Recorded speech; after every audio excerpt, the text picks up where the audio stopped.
Bonjour, Mokhtar Amadou, juriste chez Imo Formation. Pour le cas d'aujourd'hui, nous allons parler de bail commercial et de suspension des loyers.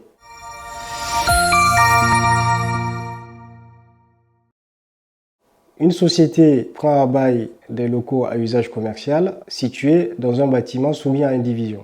Quelque temps après, en février 2021, ce bâtiment fait l'objet d'un arrêté administratif de péril imminent et grave.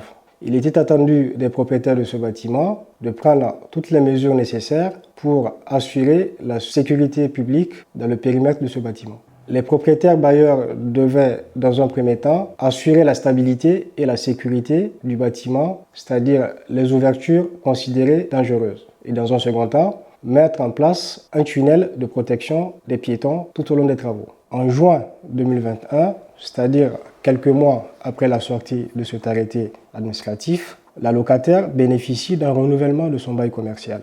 Mais elle décide d'assigner les bailleurs pour obtenir d'une part la restitution des loyers déjà versés et d'autre part la suspension de son obligation contractuelle de payer les loyers à venir.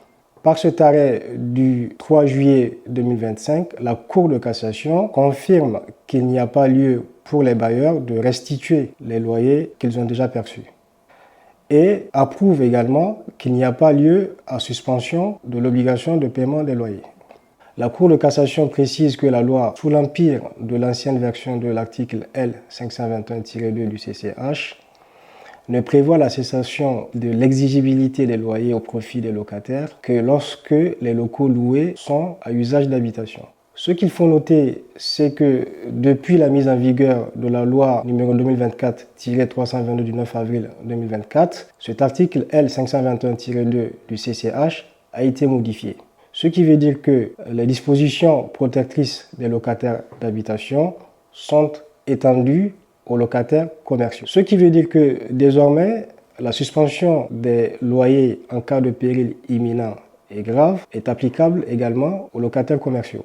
Si vous voulez approfondir sur les questions relatives aux baux commerciaux, n'hésitez pas à vous inscrire à nos formations et à cliquer sur le lien en description. Je vous remercie.